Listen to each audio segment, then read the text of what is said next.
해병대 수색대 출신의 여군이 문제아들이 많은 남자 고등학교에 부임하게 되고 교실에서 담배를 피며 선생에게 성희롱, 폭언을 일삼는 아이들에게 진정한 참교육을 시켜 인간으로 거듭나게 만들어주는 이야기입니다. 영상 시청하시기 이전에 구독과 좋아요 부탁드립니다. 저희에게 큰 힘이 됩니다. 잿빛 하늘은 금방이라도 녹물을 쏟아낼 듯 낮게 가라앉아 있었다. 바다에서 불어오는 바람은 소금기 대신 공단의 매캐한 쇠 냄새와 정체 모를 비린내를 머금고 있었다. 대한민국 근대화의 심장이었으나 이제는 낡은 동맥처럼 버려진 부두와 공장지대 사이에 섬처럼 고립된 학교가 있었다. 인천항만 고등학교. 이름만 들으면 항만 인재를 길러내는 특성화고 같지만 실상은 오갈 데 없는 아이들의 마지막 유배지였다. 그리고 그 중에서도 가장 악명 높은 곳, 바로 2학년 8반이었다. 교장실의 낡은 가죽 소파는 앉은 사람의 한숨까지 빨아들이는 듯 푹 꺼져 있었다. 교장 황병철은 마른 세수를 하며 맞은편에 앉은 여자를 힐끔거렸다. 어깨까지 오는 머리를 단정하게 묶고 화장기 없는 얼굴에 수수한 정장 차림. 언뜻 보면 평범한 초임 교사 같았지만 곧게 편 허리와 미동도 없이 자신을 응시하는 눈빛에서는 서류 파일의 글자들이 살아 움직이는 듯한 착각을 불러일으켰다. 강지영. 31살. 해병대 수색대 부사관 전역. 심지어 양성교육기관 교관 경력까지. 황 교장은 이력서를 몇 번이나 다시 봤는지 모른다. 체육교사도 아니고 국어교사라니. 지원서와 함께 제출된 그녀의 군 경력 증명서는 인간 병기의 스펙에 가까웠다. 강지영 선생님. 황 교장이 간신히 입을 뗐다. 우리 학교 특히 2학년 8반이 어떤 곳인지는 들어서 아시겠지요? 네. 폐급들의 집합소, 교사들의 무덤이라고 들었습니다. 강지영은 표정 하나 바꾸지 않고 대답했다. 그녀의 목소리는 높낮이가 거의 없어 오히려 서늘한 긴장감을 자아냈다. 과장된 표현이 아닙니다. 전임자는 석 달을 못 버티고 위궤양으로 실려나갔고 그 전임자는 아이들이 던진 의자에 팔이 부러졌습니다. 거긴 교실이 아니라 정글입니다. 아니, 오염된 폐수 처리장에 가깝습니다. 황 교장은 진심으로 그녀를 말리고 싶었다. 저 가느다란 몸으로 그 짐승 소굴을 감당할 수 있을까? 국어 선생님이시지 않습니까? 아이들에게 시나 소설을 가르치기 전에 선생님의 신변부터 걱정해야 할 겁니다. 다시 한번 생각해 보시미. 교장 선생님. 강지영이 그의 말을 잘랐다. 해병대 수색대 훈련의 첫 번째가 뭔지 아십니까? 생존입니다. 어떤 환경에서도 살아남는 것. 그 다음이 임무 완수입니다. 제게 2학년 8반은 새로운 작전 구역이고 그 아이들은 구조가 필요한 조난자들입니다. 그녀의 눈빛은 흔들림이 없었다. 황 교장은 더 이상 아무 말도 할 수 없었다. 그는 자리에서 일어나 서류에 결제 도장을 찍었다. 쾅 소리가 마치 사형 집행 선고처럼 무겁게 울렸다. 2학년 8반의 문은 찌그러진 철판처럼 을씨년스러웠다. 복도 끝 햇빛조차 비껴가는 그늘진 곳에 위치한 교실에서는 쉬는 시간임에도 불구하고 알아들을 수 없는 고성과 욕설, 무언가 부서지는 소리가 간헐적으로 새어나왔다. 강지영은 복도에 서서 잠시 눈을 감았다. 해병대 시절 적진 침투 직전에 그 숨막히는 정적이 떠올랐다. 심호흡 한 번. 그녀는 손잡이를 잡고 망설임 없이 문을 열었다. 끼이그. 소음이 거짓말처럼 멎었다. 30개의 남학생 눈동자가 일제히 그녀에게로 향했다. 호기심, 경멸, 조롱, 그리고 노골적인 성적 탐욕이 뒤섞인 시선들이었다. 교실은 전쟁터나 다름없었다. 부서진 책상 다리가 구석에 나뒹굴고 창문에는 금이가 있었으며 벽에는 정체불명의 얼룩과 욕설이 가득했다. 교탁 위에는 누군가 먹다 버린 컵라면 용기가 덩그러니 놓여 있었다. 강지영은 그 혼돈의 풍경을 천천히 훑어보며 교탁으로 걸어갔다. 또각또각. 그녀의 전투와 스타일 부츠 소리가 유난히 크게 울렸다. 와 씨바. 새로운 년 몸매 봐라. 뒷자리에서 낄낄거리는 소리가 들려왔다. 야 선생. 나이가 몇 개냐? 남친은 있고. 야유와 휘파람 소리가 뒤따랐다. 강지영은 아무런 반응도 하지 않고 교탁 앞에 섰다. 그녀는 컵라면 용기를 한쪽으로 치우고 들고 온 출석부를 내려놓았다. 그 순간 교실 맨 뒷자리 창가에 앉아있던 남학생과 눈이 마주쳤다. 박태민. 2학년 8반의 실질적인 서열 1위. 다듬지 않은 머리카락이 눈을 찌를 듯 내려와 있었고 교복은 풀어 헤쳐져 안에 검은 티셔츠가 보였다. 그는 턱을 괜 채 비스듬히 앉아 마치 사냥감을 관찰하는 맹수처럼 그녀를 뜯어보고 있었다.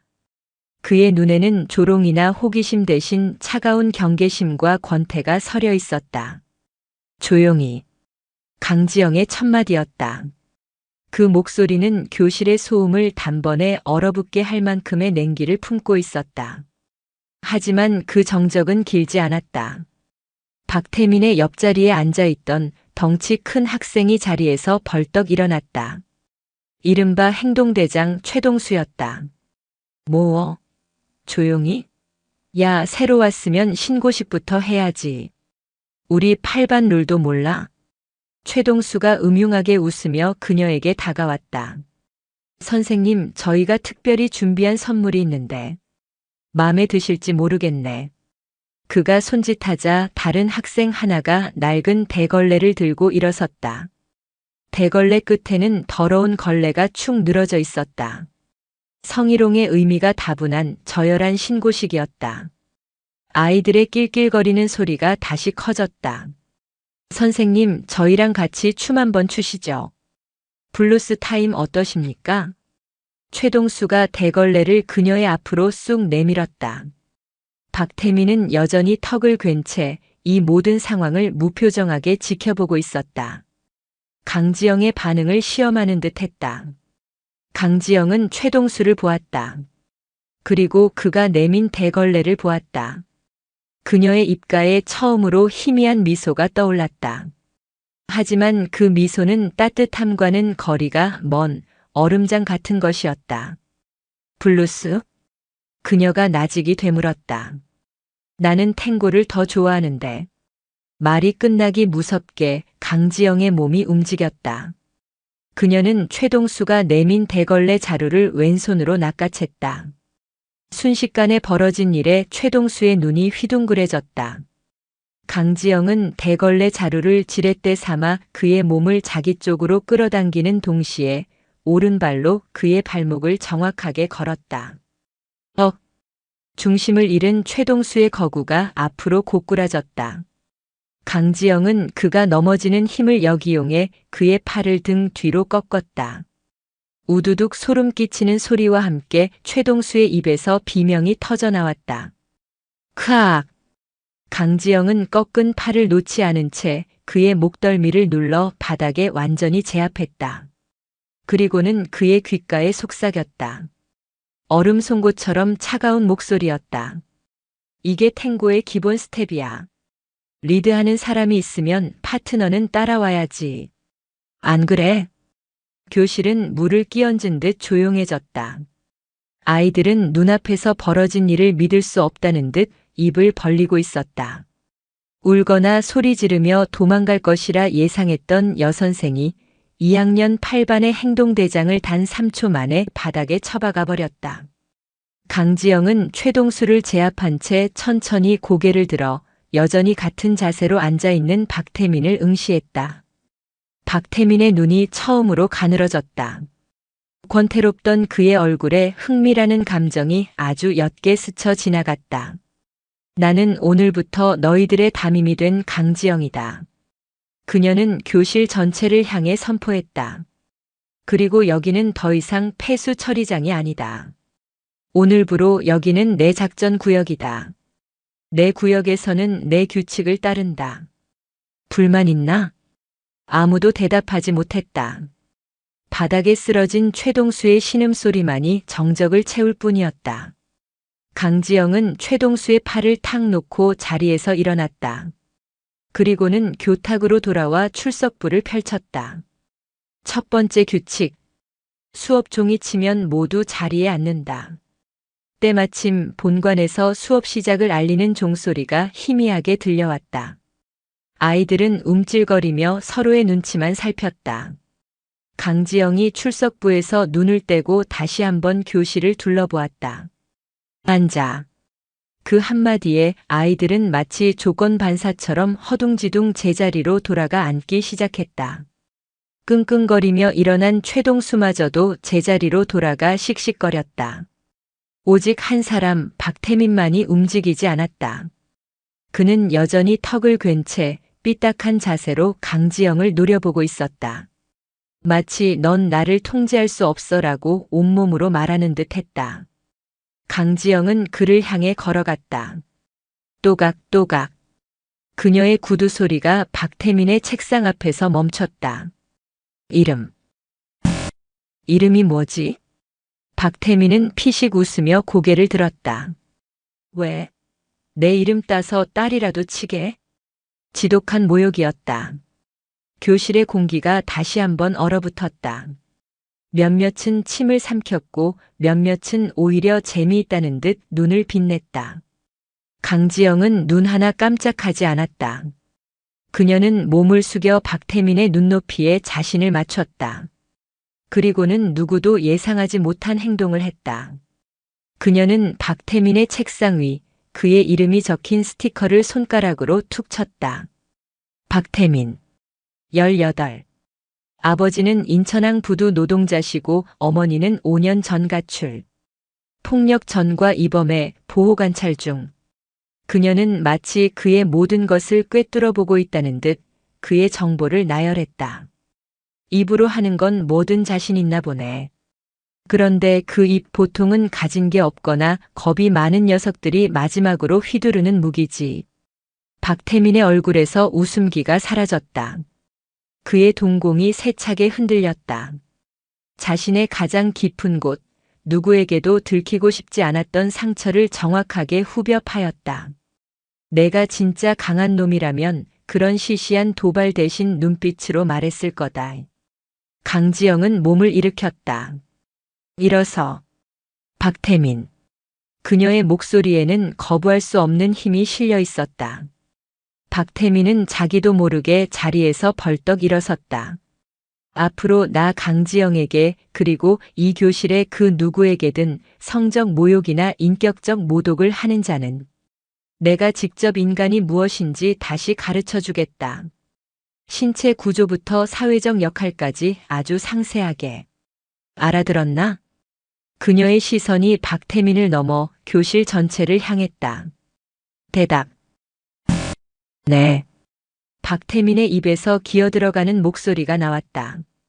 그러자 다른 아이들도 약속이나 한 듯 작은 목소리로 대답했다. 네. 인천항만고 2학년 8반. 버려진 항구의 낡은 등대 같던 그곳에 마침내 새로운 불빛이 켜지는 순간이었다. 하지만 그것은 따뜻한 온기의 빛이 아니었다. 모든 것을 꿰뚫어보는 차갑고 날카로운 서치라이트였다. 첫날의 충격 요법은 효과적이었다. 2학년 8반의 물리적 소음은 눈에 띄게 줄었다. 대놓고 의자를 던지거나 교실에서 담배를 피우는 행위는 사라졌다. 하지만 그것은 변화가 아닌 정지에 가까웠다.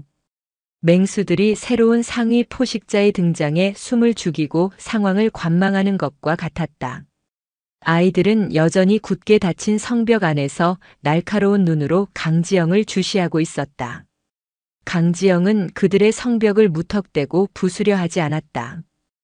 해병대 수색대의 기본은 정찰과 정보 수집이다. 적의 규모, 위치, 화력, 그리고 가장 중요한 약점을 파악하기 전까지 섣부른 공격은 자살행위다. 그녀에게 2학년 8반 아이들은 제압해야 할 적이 아니라 구조해야 할 표적들이었다. 국어 수업 시간.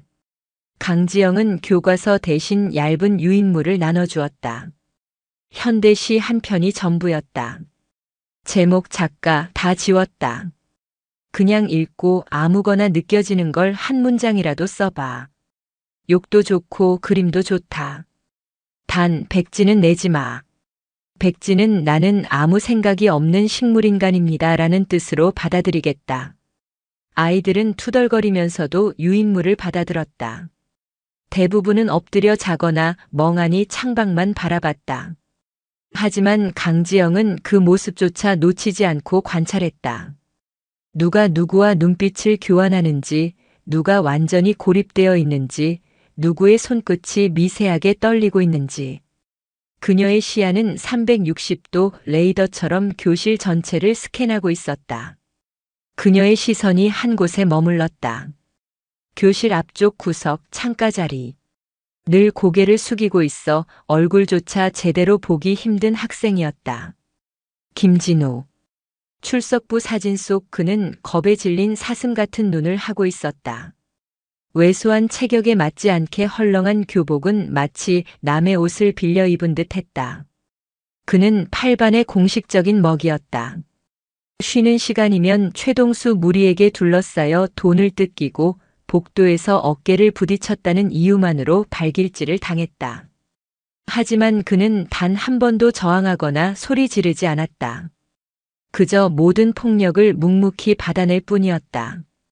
지금도 그는 유인물을 받아들고 펜을 쥔 채 덜덜 떨고 있었다.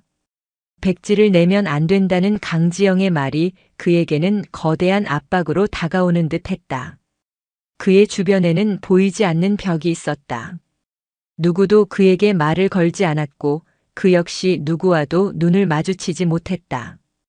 그는 이 정글 속에서 스스로를 투명인간으로 만들려 애쓰고 있었다. 수업 종료 종이 울렸다. 강지영은 유인물을 셔플하듯 걷었다. 대부분의 종이는 낙서나 의미 없는 단어들로 채워져 있었다. 존나 지루함, 배고파, 씨발. 수고했다. 짧은 한마디를 남기고 강지영은 교실을 나섰다. 아이들은 그녀가 사라지자마자 다시 원래의 소란스러운 분위기로 돌아갔다. 그리고 어김없이 최동수와 그 무리들이 김진우의 자리로 어슬렁거리며 다가갔다. 야, 빵 셔틀. 오늘 상납금 준비했냐? 강지영은 교실을 나갔지만 멀리 가지 않았다. 그녀는 복도 코너에 몸을 숨긴 채 열린 뒷문을 통해 교실 안 상황을 지켜보고 있었다. 관찰은 아직 끝나지 않았다. 김진우가 고개를 저었다. 최동수의 표정이 험악하게 일그러졌다. 이 새끼가 진짜 선생 앞에서 얌전히 있으니까 내가 병신으로 보여. 최동수의 손이 올라가는 순간이었다. 최동수. 교실 문 쪽에서 얼음 같은 목소리가 들려왔다. 강지영이었다. 그녀는 어느새 다시 돌아와 문에 기댄 채 팔짱을 끼고 있었다. 너 아까 제출한 유인물에 힘이 정이다라고 썼더군. 최동수는 움찔하며 올렸던 손을 내렸다. 아이들의 시선이 다시 강지영에게로 쏠렸다.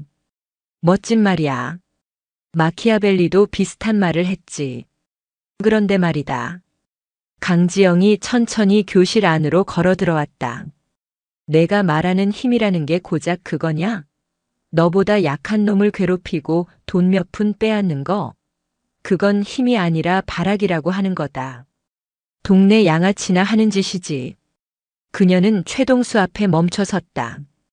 190에 가까운 거구 앞에서도 그녀는 전혀 위축되지 않았다. 진짜 힘은 나보다 약한 자를 지킬 때 나오는 거야. 내가 지금 김진우를 막아주는 다른 놈들을 힘으로 제압할 수 있다면 그게 힘이겠지. 그런데 넌 지금 뭘 하고 있지? 아무도 신경 안 쓰는 가장 손쉬운 먹잇감을 건드리고 있잖아. 쪽팔리지도 않나? 최동수의 얼굴이 울그락불그락해졌다. 쪽팔린다는 말이 그의 영린을 건드린 듯 했다. 뭐라고? 수색대에서는 말이다. 가장 약한 동료의 군장을 나눠서 짊어지는 훈련을 한다. 왜 그런지 알아? 그 한 명이 낙오하면 팀 전체가 위험해지니까. 거긴 진짜 목숨이 걸렸거든. 그런데 너희는 어때? 같은 반 친구 하나를 나락으로 밀어넣고 있잖아. 그러다 너희 반 전체가 패급 소리를 듣는 거야. 멍청한 놈들. 강지영의 시선은 최동수를 향해 있었지만 그 말은 교실 안에 모두에게 하는 말이었다. 박태민은 여전히 창밖을 보고 있었지만 그의 귀는 분명 이쪽을 향해 있었다. 강지영은 더 이상 아무 말도 하지 않고 김진우에게 다가갔다. 그리고 그의 책상 위에 놓인 그가 미처 제출하지 못한 유인물을 집어들었다. 거기에는 떨리는 글씨로 단 한 문장이 적혀 있었다. 투명해지고 싶다. 강지영은 그 종이를 조용히 접어 주머니에 넣었다. 그리고는 김진우의 어깨를 가볍게 툭 쳤다. 김진우, 따라와. 그녀는 김진우를 데리고 교무실로 향했다. 남겨진 교실에는 어색한 침묵만이 흘렀다. 최동수는 분을 사귀지 못해 주먹을 부들부들 떨었고 박태민은 처음으로 창밖에서 시선을 거두고 강지영과 김진우가 사라진 문 쪽을 바라보았다. 교무실 옆 텅 빈 학생 상담실. 강지영은 김진우를 의자에 앉히고 자신은 맞은편에 앉았다. 김진우는 고개를 들지 못하고 손가락만 만지작거렸다. 왜 투명해지고 싶지? 강지영이 물었다. 투명해지면 아무도 널 못 보겠지. 그럼 더 이상 괴롭힘 당하지 않을 테고. 김진우의 어깨가 움찔했다. 하지만 동시에 아무도 널 도와줄 수 없어. 내가 거기 있는지조차 모르니까. 강지영은 주머니에서 접었던 종이를 꺼내 테이블 위에 펼쳤다. 투명해지고 싶다. 라는 문장이 다시 나타났다. 이건 내가 보낸 구조 신호 SOS다. 맞나? 김진우는 한참을 망설이다 아주 작게 고개를 끄덕였다. 좋아. 신호는 접수했다. 이제부터 대응 작전에 들어간다. 강지영의 눈빛이 교관의 그것으로 바뀌었다. 작전명은 고스트 프로토콜. 내가 더 이상 투명인간 고스트가 되지 않도록 만드는 작전이다. 첫 번째 훈련. 지금부터 나랑 눈을 마주치고 10초를 버틴다. 실시. 김진우는 당황해서 고개를 저었다. 그는 누구와도 눈을 마주치는 것을 극도로 두려워했다. 못해요. 해병은 안 된다고 말하지 않아. 할 수 있다고 말하거나 해보겠다고 말하지. 넌 민간인이니 해보겠다까지는 봐주겠다. 다시.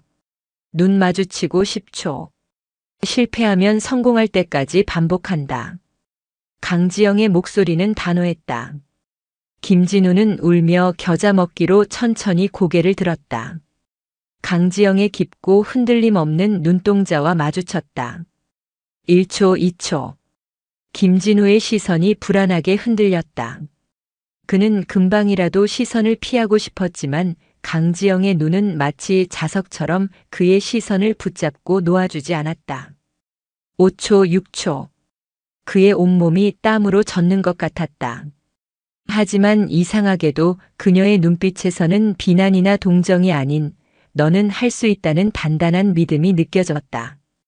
9초, 10초. 성공. 강지영이 나직이 말했다. 김진우는 그제야 긴장이 탁 풀리며 숨을 몰아쉬었다. 고작 10초였지만 그에게는 10년처럼 길게 느껴졌다. 별거 아니지. 두 번째 훈련. 내일 아침 교실에 들어올 때 복도 끝에서부터 가슴 펴고 정면을 보고 걸어온다. 누군가와 눈이 마주쳐도 피하지 마. 딱 1초만 더 쳐다보고 내 갈 길 가. 할 수 있겠나? 김진우는 망설였다. 하지만 방금 전 10초의 성공 경험이 그의 마음에 작은 용기의 씨앗을 심어 놓았다. 그는 아주 작게 하지만 분명하게 고개를 끄덕였다. 좋아. 오늘은 여기까지다. 교실로 돌아가. 김진우가 상담실을 나서는 그의 뒷모습은 올 때와는 아주 미세하게 달라져 있었다.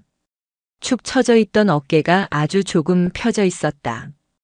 강지영은 상담실에 홀로 남아 창밖을 보았다. 운동장에서는 체육 수업이 한창이었다. 아이들의 고함 소리가 희미하게 들려왔다. 그녀는 김진우의 유인물과 최동수의 유인물을 나란히 테이블 위에 올려놓았다. 투명해지고 싶다와 힘이 정이다. 극단적으로 다른 두 문장은 사실 같은 말의 다른 표현이었다. 둘 다 이 정글 같은 교실에서 살아남기 위한 처절한 생존 전략이었다. 그리고 그녀는 또 다른 유인물 하나를 꺼내 들었다. 바로 박태민의 것이었다. 그의 종이에는 아무런 문장도 욕설도 그림도 없었다. 그저 펜으로 세게 눌러 쓴 검은 점 하나가 찍혀 있을 뿐이었다. 모든 것을 빨아들일 듯한 깊고 공허한 점. 그것은 분노도 체념도 아니었다. 세상에 대한 완전한 무관심 혹은 자기 자신에 대한 깊은 허무처럼 보였다. 강지영은 그 검은 점을 손가락으로 가만히 쓸어보았다. 가장 위험한 표적이군. 폭발 직전의 폭탄보다 속을 알 수 없는 기뢰가 더 무서운 법이다. 박태민이라는 기뢰를 어떻게 해체할 것인가? 강지영의 눈빛이 더욱 깊어졌다. 인천항의 잿빛 하늘 아래 그녀의 진짜 전쟁은 이제부터 시작이었다. 고스트 프로토콜 작전은 조용하지만 꾸준히 진행되었다. 김진우는 강지영의 지시대로 매일 아침 가슴을 펴고 복도를 걸었다. 처음에는 어색하고 죽을 것 같았지만 며칠이 지나자 조금씩 익숙해졌다. 최동수 무리는 여전히 그를 괴롭혔지만 강지영이 교실 안팎에서 번뜩이는 눈으로 지켜보고 있다는 것을 알기에 예전처럼 노골적인 폭력을 행사하지는 못했다. 대신 그들의 괴롭힘은 더 교묘하고 은밀해졌다. 물건을 숨기거나 뒤에서 들릴 듯 말 듯 욕을 하는 식이었다. 강지영은 그 모든 것을 파악하고 있었지만 섣불리 개입하지 않았다. 지금 김진우에게 필요한 것은 과잉 보호가 아니라 스스로 파도를 견뎌내는 근력을 키우는 것이었다. 대신 그녀는 다른 방식으로 김진우를 지원했다. 김진우, 너 이 시집 한번 읽어봐. 윤동주의 하늘과 바람과 별과 시. 내가 쓴 투명해지고 싶다는 문장이랑 비슷한 구절이 있을 거다. 찾아봐. 그녀는 쉬는 시간에 슬쩍 다가가 낡은 시집 한 권을 건넸다. 김진우는 마지못해 책을 받아들었다. 그날 오후 그는 책상에 엎드려 쉽게 씌어진 시의 마지막 구절을 읽고 있었다. 인생은 살기 어렵다는데 시가 이렇게 쉽게 씌어지는 것은 부끄러운 일이다. 순간 그의 마음속에서 무언가 툭 하고 건드려지는 느낌이 들었다. 부끄러움. 늘 자신을 짓누르던 그 감정을 위대한 시인도 똑같이 느꼈다는 사실이 이상한 위로를 주었다. 그는 처음으로 강지영이라는 사람이 자신을 문제하나 피해자가 아닌 그냥 김진우로 보고 있다는 것을 어렴풋이 느꼈다. 한편 2학년 8반의 실세 박태민은 강지영의 모든 행동을 경계심 가득한 눈으로 지켜보고 있었다. 그는 강지영이 다른 교사들과는 근본적으로 다른 인간이라는 것을 첫날에 직감했다. 그녀는 아이들을 두려워하지도 그들에게 아첨하지도 않았다. 그저 목표를 설정하고 계획에 따라 움직일 뿐이었다. 마치 잘 짜인 군사작전을 수행하듯이. 박태민은 그런 그녀가 거슬렸다. 8반은 그의 왕국이었다. 비록 썩어빠진 폐허 같은 왕국일지언정 그 안에서는 자신의 규칙이 곧 법이었다. 그런데 강지영이 나타나 그 질서를 흔들고 있었다. 특히 김진우 같은 최하층에게 관심을 보이는 것이 가장 마음에 들지 않았다. 약자는 도태되는 것이 정글의 법칙이고 그것이 박태민이 아는 세상의 유일한 룰이었다. 그날 오후 마지막 교시가 끝나고 모두가 가방을 쌀 때였다. 박태민의 무리 중 하나가 김진우의 자리로 가더니 그의 책상 서랍을 억지로 열어젖혔다. 어디 보자, 이 새끼 오늘은 뭘 훔쳐왔나. 서랍 안에서 강지영이 빌려준 윤동주 시집이 툭 떨어졌다. 이야, 우리 찐따가 책도 읽네. 야, 이거 뭐냐? 그 학생이 시집을 발로 툭 차며 낄낄거렸다. 김진우는 얼굴이 새하얗게 질린 채 아무 말도 못하고 주먹만 꽉 쥐었다. 그 순간 교실을 나가려던 박태민이 그 광경을 보고 걸음을 멈췄다. 그만해. 박태민의 나직한 한마디에 장난을 치던 학생의 움직임이 멎었다. 태민아? 시끄럽고 그냥 둬. 박태민은 짜증스럽다는 듯 말하고는 그대로 교실을 나가버렸다. 이유는 알 수 없었다. 그냥 강지영의 것을 건드리는 게 싫었을 수도 있고 아니면 그저 시시한 장난에 끼어들고 싶지 않았을 수도 있다. 하지만 결과적으로 그는 김진우를 구해준 셈이 되었다. 남겨진 학생들은 어리둥절한 표정으로 서로를 쳐다보다가 뻘쭘하게 흩어졌다. 김진우는 떨리는 손으로 바닥에 떨어진 시집을 주웠다. 그리고 자신도 모르게 박태민이 사라진 뒷문 쪽을 멍하니 바라보았다. 그날 밤 강지영은 교무실에 홀로 남아 아이들의 생활 기록부를 다시 한번 검토하고 있었다. 단순한 기록이 아니었다. 그녀는 각 학생의 가정 환경, 교우 관계, 과거의 문제 행동들을 조합해 그들의 심리적 급소를 분석하고 있었다. 마치 작전 지도를 만들 듯 그녀는 2학년 8반이라는 복잡한 지형도를 머릿속에 그리고 있었다. 그때 교무실 문이 조용히 열렸다. 박태민이었다. 그는 교복도 갈아입지 않은 채 얼굴에는 새로운 멍 자국이 선명했다. 술 냄새도 희미하게 풍겼다. 웬일이냐? 이 시간에. 강지영은 놀란 기색 없이 물었다. 담배 있나? 박태민은 퉁명스럽게 물었다. 학교 선생님에게 담배를 달라는 어처구니 없는 요구였다. 강지영은 말없이 자리에서 일어나 창문을 열었다. 밤바람이 훅 끼쳐 들어와 오래된 서류 냄새를 흩뜨렸다. 없어. 난 담배 안 피운다. 치. 박태민은 욕을 씹어뱉으며 돌아서려 했다. 얼굴에 있는 건 명예로운 상처냐 아니면 개 같은 상처냐? 강지영의 질문에 박태민의 발걸음이 우뚝 멈췄다. 뭐? 해병대에선 상처를 두 종류로 구분해. 훈련하다가 동료를 구하다가 생긴 상처는 평생 자랑스러운 훈장이 되지. 그걸 명예로운 상처라고 불러. 그런데 술 처먹고 싸우거나 비겁한 짓 하다가 생긴 상처는 평생의 수치로 남아. 그게 개 같은 상처다. 내 얼굴에 있는 건 어느 쪽이냐고 물었다. 박태민은 천천히 몸을 돌렸다. 그의 눈빛이 맹수처럼 번뜩였다. 당신이 뭔데? 내 담임이니까. 하. 담임? 웃기지 마. 당신도 다른 선생들처럼 몇 달 버티다 도망갈 거잖아. 다 똑같아. 관심 있는 척 위하는 척 하다가 결국엔 다 자기 살 길 찾아 떠나지. 그의 목소리에는 깊은 냉소와 불신이 배어 있었다. 그것은 어머니의 가출과 아버지의 폭력 속에서 체득한 세상에 대한 방어 기제였다. 그래, 그럴 수도 있겠지. 강지영은 의외로 순순히 인정했다. 나도 언젠가는 떠날 거다. 평생 내 담임일 수는 없으니까. 중요한 건 내가 여기에 있는 동안 뭘 하느냐는 거겠지. 그녀는 박태민에게 가까이 다가섰다. 술 냄새와 섞인 그의 불안한 채취가 느껴졌다. 박태민, 너 오늘 김진우를 왜 도와줬지? 내가 뭘? 내가 그만해라고 했기 때문에 김진우가 더 맞지 않을 수 있었어. 그건 사실이지. 시끄러워서 그랬을 뿐이야. 그래? 나는 다르게 봤는데. 강지영은 그의 눈을 똑바로 응시했다.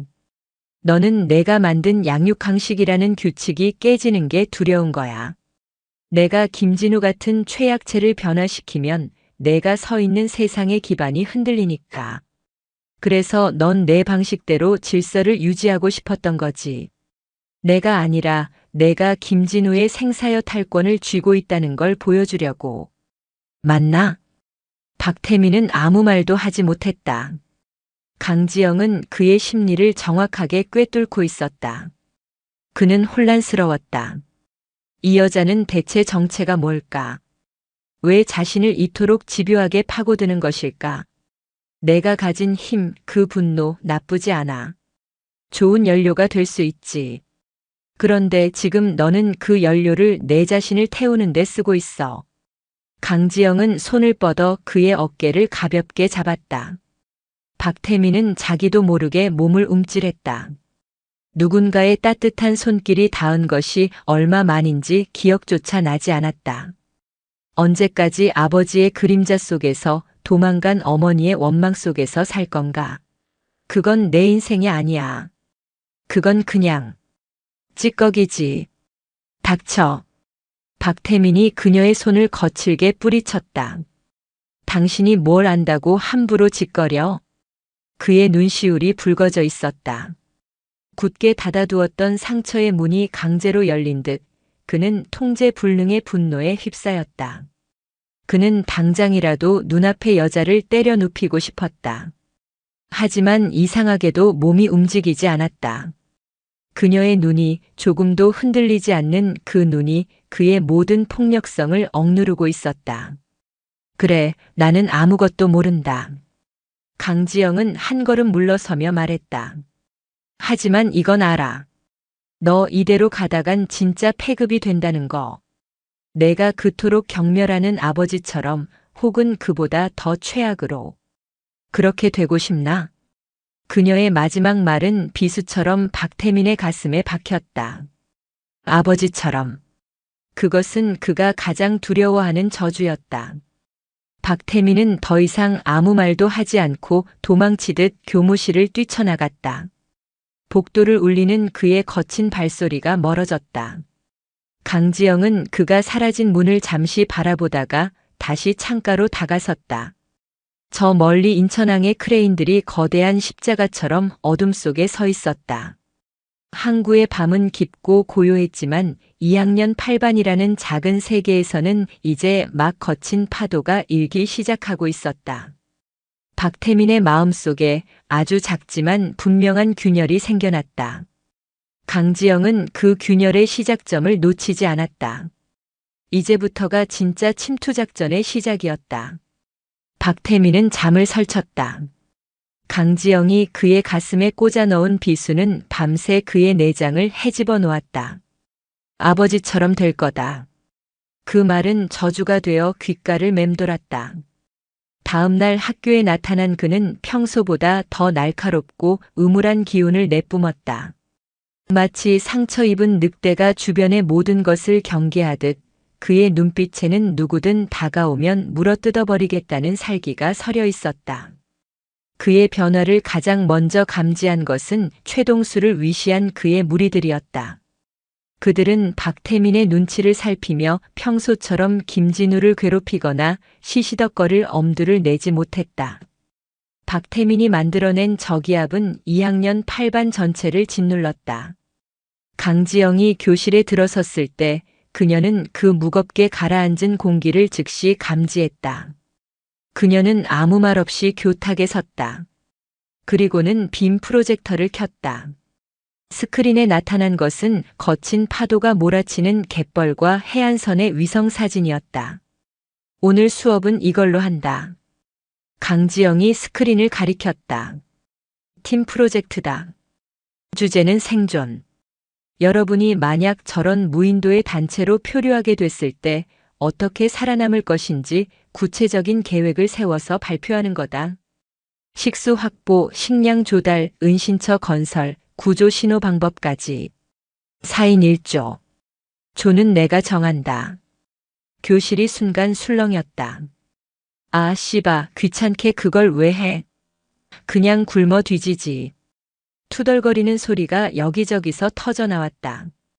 특히 조를 정해준다는 말에 대한 반감이 컸다. 그들은 끼리끼리 어울리는 것에 익숙했다. 강지영은 아이들의 불평을 가볍게 무시하고 스크린에 조별 명단을 띄웠다. 명단은 그녀의 치밀한 계산 하에 만들어진 것이었다. 박태민과 최동수 같은 주동자들은 일부러 찢어 놓았다. 그리고 가장 극적인 조합은 사조였다. 사조 박태민, 김진우 그리고 평소 존재감 없던 두 명의 학생.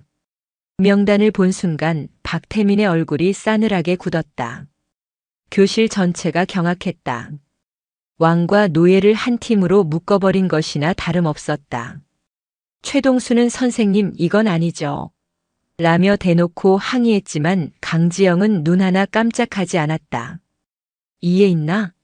그럼 혼자 해. 혼자서 4인분의 역할을 다 해내고 발표도 혼자 하면 점수 주겠다. 단 분량이 4배가 되겠지. 할 수 있는 사람? 아무도 손을 들지 못했다. 그럼 정해진 대로 실시한다. 오늘부터 일주일 뒤 발표다. 자료 조사는 현장 학습으로 대체한다. 이번 주 토요일 월미도에서 모인다. 거기서 지형 지물을 직접 보고 생존 계획을 짜도록. 월미도. 아이들에게는 그저 놀이공원이나 데이트 장소로 인식되는 곳이었다. 생존이라는 거창한 주제와는 어울리지 않는 장소 선정에 아이들은 어리둥절했다. 월미도가 우스워 보이나? 거긴 6.25 전쟁 당시 인천 상륙작전의 첫 번째 상륙 지점이었다. 수많은 해병대원들이 목숨을 걸고 저 해안에 발을 디뎠어. 너희들이 놀이기구 타는 그 땅이 누군가에겐 생존을 위한 처절한 격전지였다는 소리다. 그 역사를 기억하며 현장을 둘러보면 뭔가 보이는 게 있겠지. 불참자는 감점이다. 이상. 강지영은 일방적인 통보를 마치고 교실을 나갔다. 남겨진 교실은 그야말로 혼돈이었다. 특히 사조의 분위기는 최악이었다. 박태민은 책상에 드러눕다시피 앉아 아무 말도 없었고 다른 두 명의 학생은 겁에 질려 김진우와 박태민의 눈치만 보고 있었다. 김진우는 숨조차 제대로 쉬기 어려웠다. 쉬는 시간이 되자 김진우는 화장실로 도망치듯 향했다. 차가운 물에 얼굴을 씻으며 한숨을 내쉬는데 거울 속으로 익숙한 그림자가 다가왔다. 최동수였다. 야 김진우. 너 쌤한테 꼴이라도 쳤냐? 어떻게 박태민이랑 같은 조가 돼? 최동수는 김진우의 멱살을 잡아 벽으로 밀쳤다. 너 때문에 우리 태민이 기분 잡쳤잖아. 어쩔 거야 이 씨발 새끼야. 주먹이 날아오려는 순간이었다. 나 줘. 모기만 한 목소리였다. 하지만 분명 김진우의 입에서 나온 말이었다. 최동수는 어이가 없다는 듯 김진우를 쳐다봤다. 뭐? 이 새끼가 돌았나? 다시 말해봐. 그만. 하라고. 김진우는 눈을 질끈 감고 소리쳤다. 고스트 프로토콜 훈련의 결과였다. 비록 공포에 질려 떨고 있었지만 그는 처음으로 부당함에 저항의 목소리를 냈다. 물론 그 결과는 참혹했다. 이게 진짜 죽고 싶어서 환장했구나. 최동수의 주먹이 김진우의 복부를 강타했다. 윽. 소리와 함께 김진우는 바닥에 쓰러져 뒹굴었다. 최동수는 분이 풀리지 않는 듯 몇 번 더 발길질을 하려 했다. 그때 화장실 입구에 누군가 서 있었다. 박태민이었다. 그는 무표정한 얼굴로 그 광경을 지켜보고 있었다.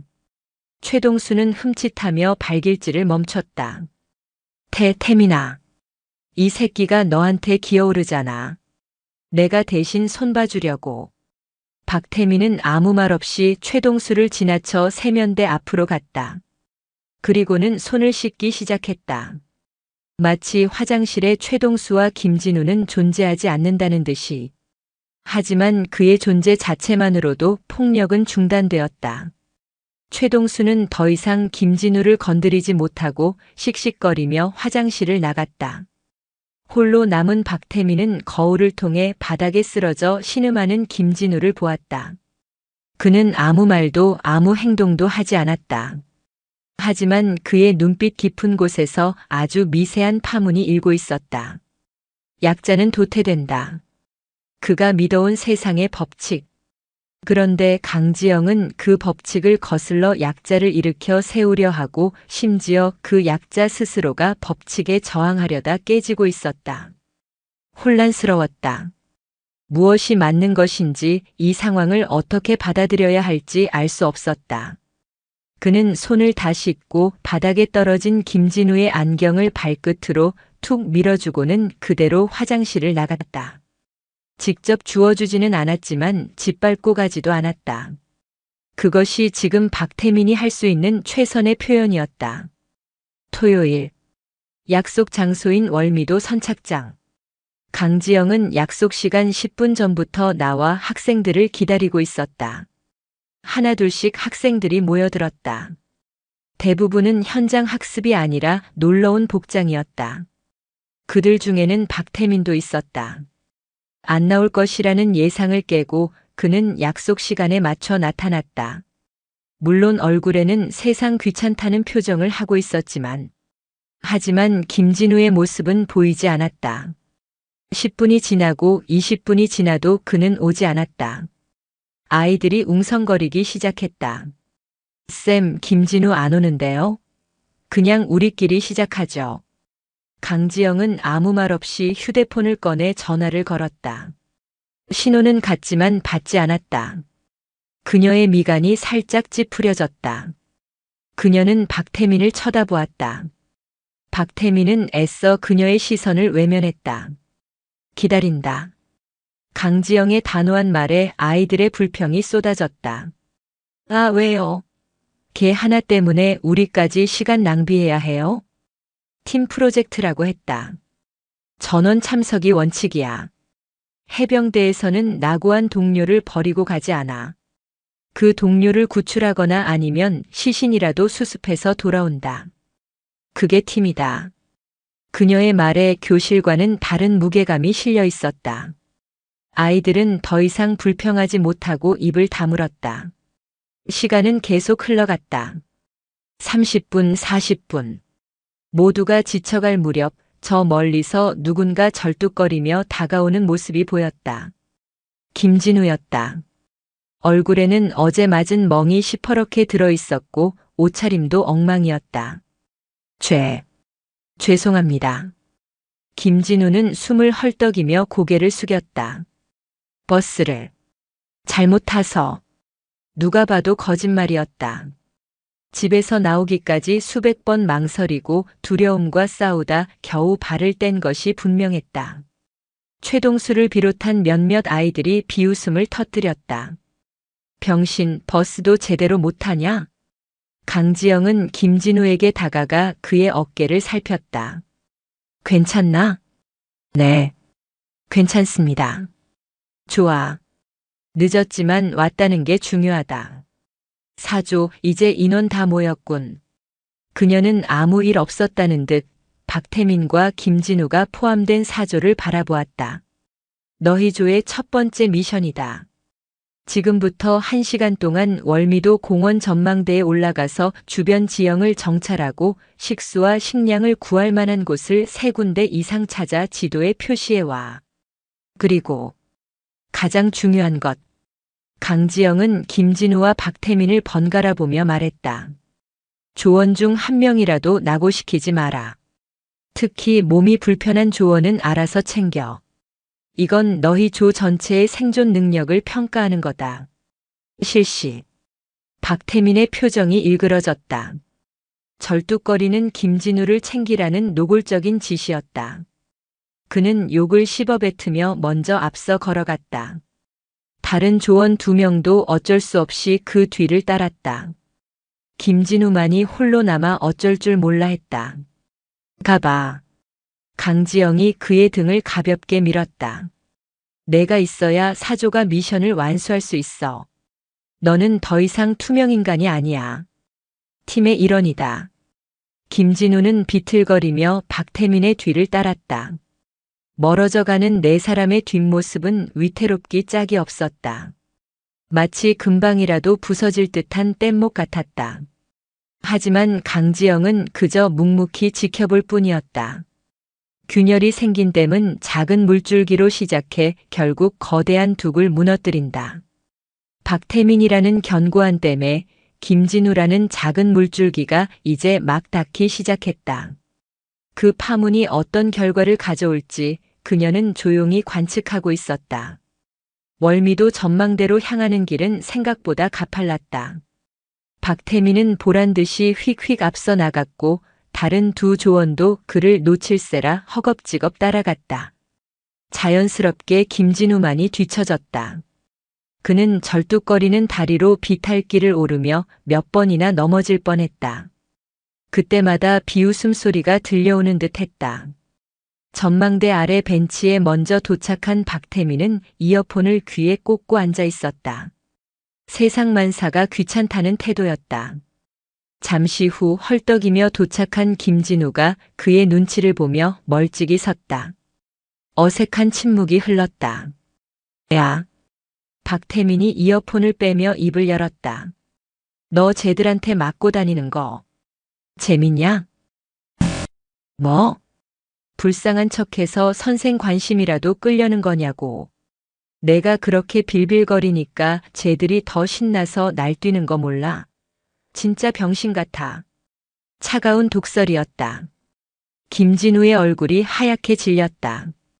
도와주기는커녕 상처를 후벼 파는 말이었다. 난 그런 거 아니야. 아니긴 뭐가 아니야. 내 눈빛, 행동 전부 다 나 좀 때려주세요 하고 있잖아. 그렇게 살 바에야 차라리 한번 제대로 들이받고 뒤지겠다 나는. 박태민은 그렇게 쏘아붙이고는 다시 이어폰을 꽂아버렸다. 김진우는 아무 대꾸도 하지 못하고 고개를 숙였다. 그 순간 그의 마음속에서 무언가 무너져 내렸다. 강지영이 쌓아 올리려던 작은 용기의 성벽이 박태민의 말 한마디에 와르르 허물어지는 듯 했다. 그렇게 지옥 같은 한 시간이 지나고 아이들은 다시 선착장으로 모였다.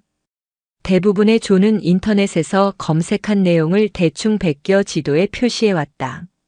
하지만 강지영은 그 내용보다 조별 활동을 하는 동안 그들의 관계가 어떻게 변했는지를 더 유심히 살폈다. 특히 잔뜩 풀이 죽어 돌아온 김진우와 그를 외면하는 박태민의 모습을 그녀는 놓치지 않았다. 현장 학습이 끝나고 흩어질 무렵이었다. 월미도 선착장 인근의 허름한 횟집 골목에서 익숙한 얼굴 몇몇이 나타나 박태민의 앞을 가로막았다. 낡은 오토바이에 걸터 앉은 20살 전후의 청년들이었다. 학만고를 중퇴했거나 졸업 후에도 동네를 어슬렁거리며 좀도둑질이나 일삼는 무리들이었다. 그들의 리더 격인 남자가 담배를 삐딱하게 문 채 박태민에게 아는 체를 했다. 오, 박태민 아니야? 여기서 다 보네. 요즘 학교 생활은 할만하냐? 최철웅. 형. 박태민의 표정이 굳었다. 최철웅은 학만고의 전설적인 문제아였다. 지금은 동네 양아치들의 우두머리 노릇을 하고 있었다. 요즘 우리 태민이가 신상 여선생 밑에서 착한 학생 코스프레를 한다며? 소문 다 들었다, 야. 최철웅이 비웃으며 박태민의 어깨를 툭툭 쳤다. 시시하게 학교에서 놀지 말고 형이랑 재밌는 거 하나 하자. 옆 동네 공고놈들이 자꾸 우리 구역에 얼쩡거리는데 오늘 밤에 한번 싹 정리해야겠다. 너도 와서 실력 좀 보여줘야지. 그것은 싸움에 가담하라는 거절하기 힘든 제안이었다. 박태민의 무리였던 아이들 몇몇은 오히려 눈을 빛냈다. 하지만 박태민은 선뜻 대답하지 못했다. 강지영이 한 말이 뇌리를 스쳤다. 무게 같은 상처. 왜 이젠 겁나냐?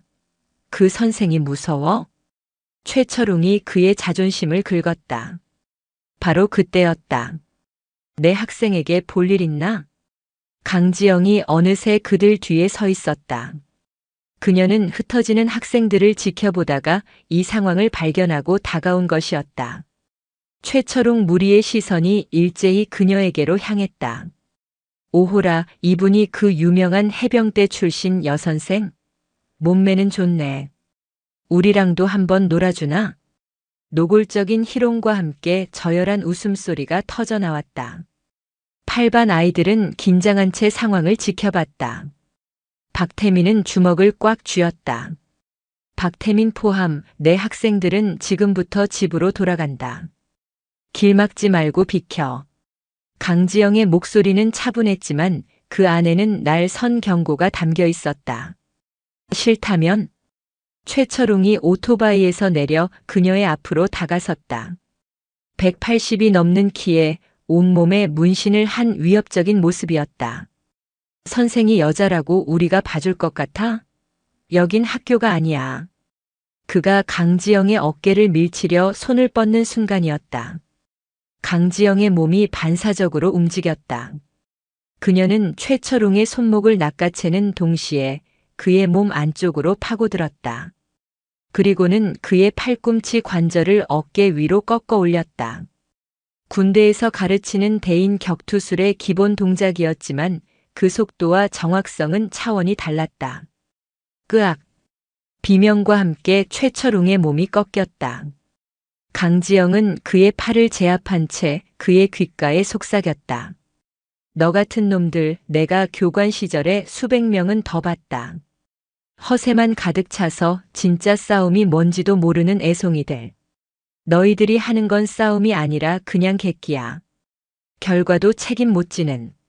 에이. 2년이. 최철웅의 부하들이 우르르 달려들려 했다. 멈춰. 강지영이 소리쳤다.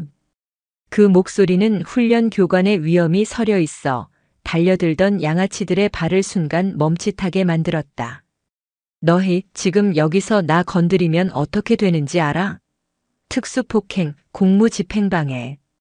전과 하나 없는 놈도 최소 집행유예야.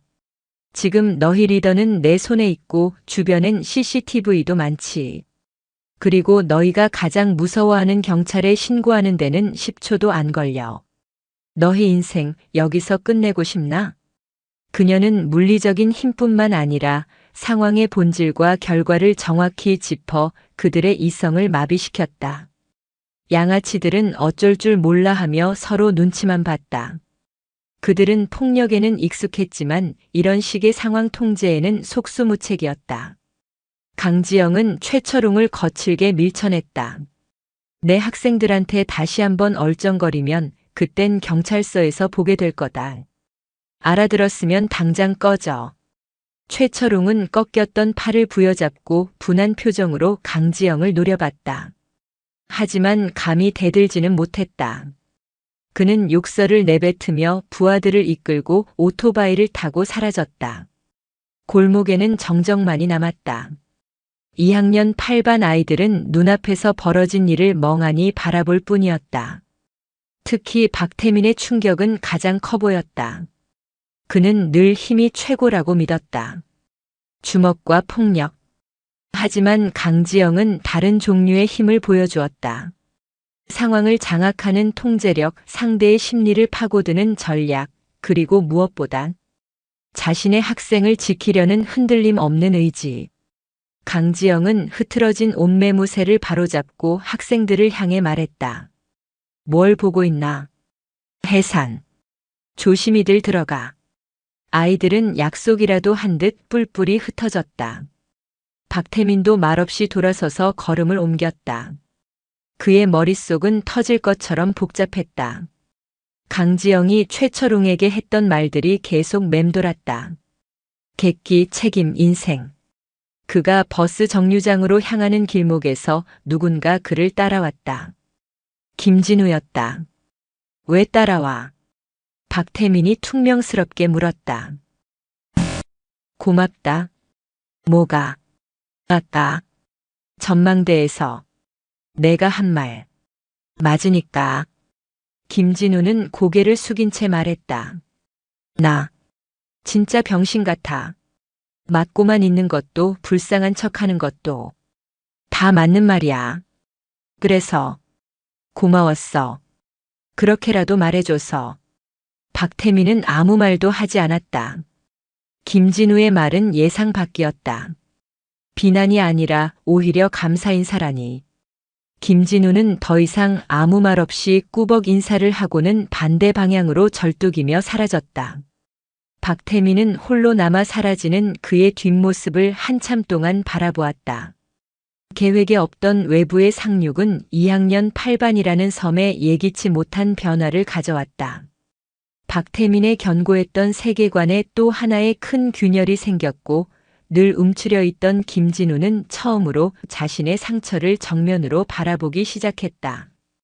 강지영이라는 지휘관은 이 모든 상황을 계산하지는 못했지만 그녀는 어떤 돌발 상황에서도 작전 목표를 향해 나아갈 준비가 되어 있었다. 그녀의 진짜 작전은 이제부터였다. 월미도 사건의 파장은 생각보다 컸다. 최철웅 무리가 보복 대신 학교에 악의적인 소문을 퍼뜨리기 시작한 것이다. 학만고 여선생이 학생들 보는 앞에서 조폭처럼 사람을 팼다. 남학생들을 데리고 다니며 불량 서클을 조장한다는 식의 사실과 거짓이 교묘하게 뒤섞인 이야기였다. 소문은 학부모들의 귀에까지 들어갔고 몇몇 학부모는 학교에 항해 전화를 걸어왔다.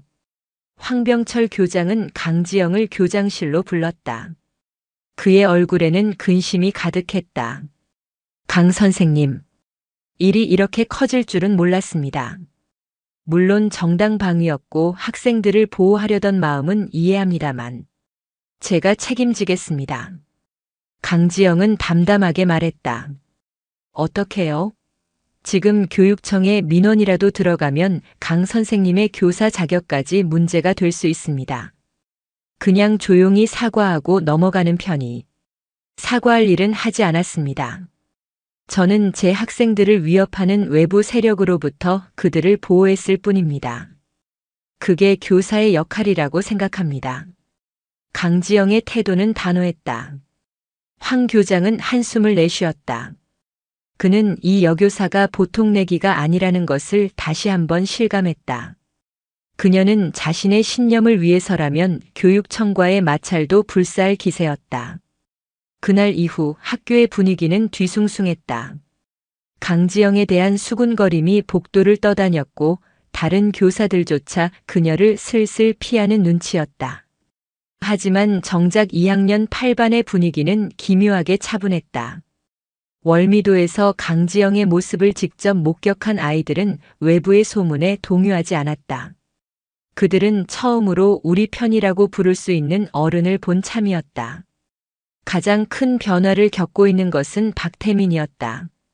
그는 며칠째 수업에도 집중하지 못하고 창밖만 바라보았다. 머릿속에서는 강지영의 모습과 최철웅의 모습, 그리고 아버지의 모습이 뒤엉켜 돌아갔다. 힘이란 무엇인가? 강하다는 것은 대체 무엇인가? 결국 그는 참지 못하고 모두가 하교한 늦은 오후 교무실에 남아있는 강지영을 찾아갔다. 할 말 있어. 문을 열고 들어선 박태민이 말했다. 강지영은 서류에서 눈을 떼고 그를 바라보았다. 왜 그랬어? 박태민이 물었다. 월미도에서. 왜 우리 때문에 그런 위험한 짓을 한 거냐고.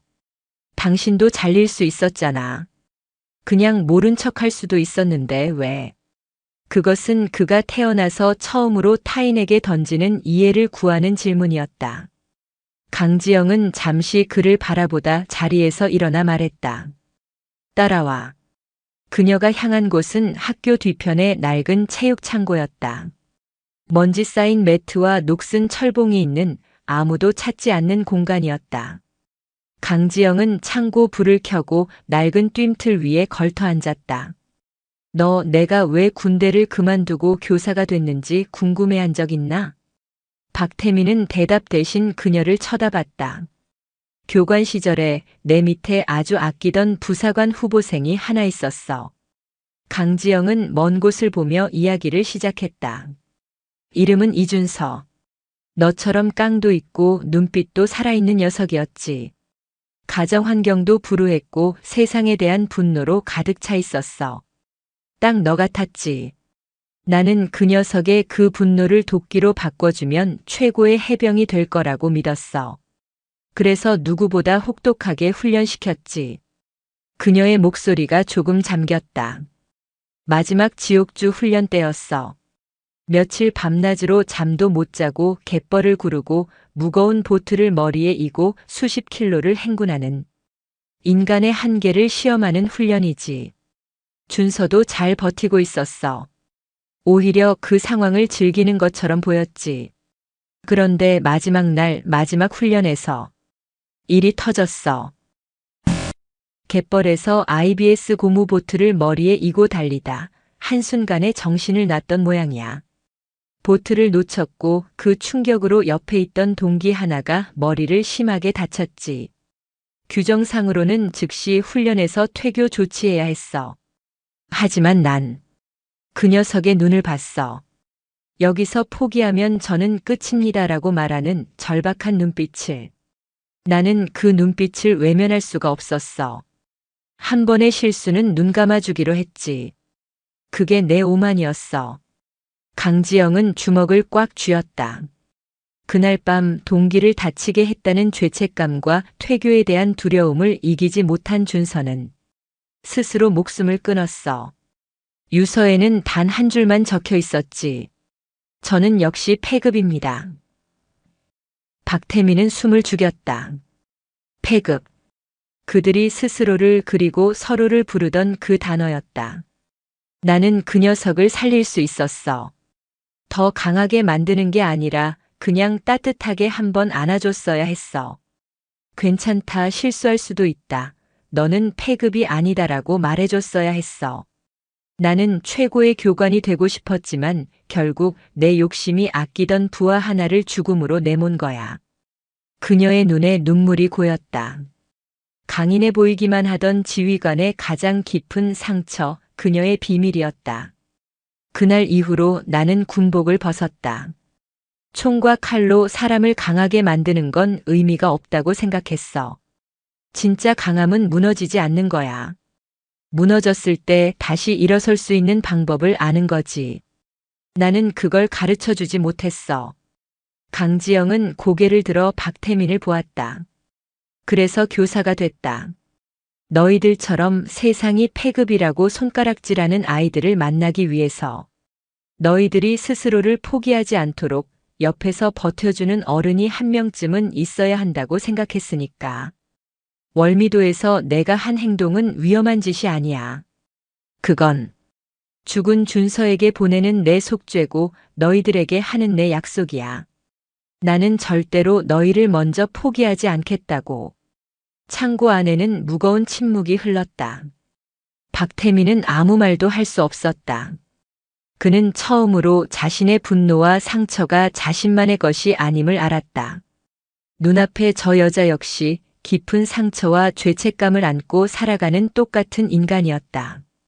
그리고 그 상처 때문에 자신들을 지키려 하고 있었다. 이제 알겠냐? 박태민은 천천히 고개를 끄덕였다. 그는 강지영에게 다가가 어설픈 동작으로 그녀의 어깨를 툭 쳤다. 그 사람, 당신 탓 아니야. 그것은 그가 할 수 있는 최선의 위로였다. 그 순간 2학년 8반의 왕과 여교사가 아니라 상처 입은 두 인간이 서로를 마주보고 있었다. 견고했던 박태민의 성벽은 완전히 허물어져 내렸다. 그 자리에는 새로운 감정이 싹트기 시작했다. 그것은 존경과 신뢰 그리고 어쩌면 동료애와 비슷한 것이었다. 다음 날 교장실로 한 통의 전화가 걸려왔다.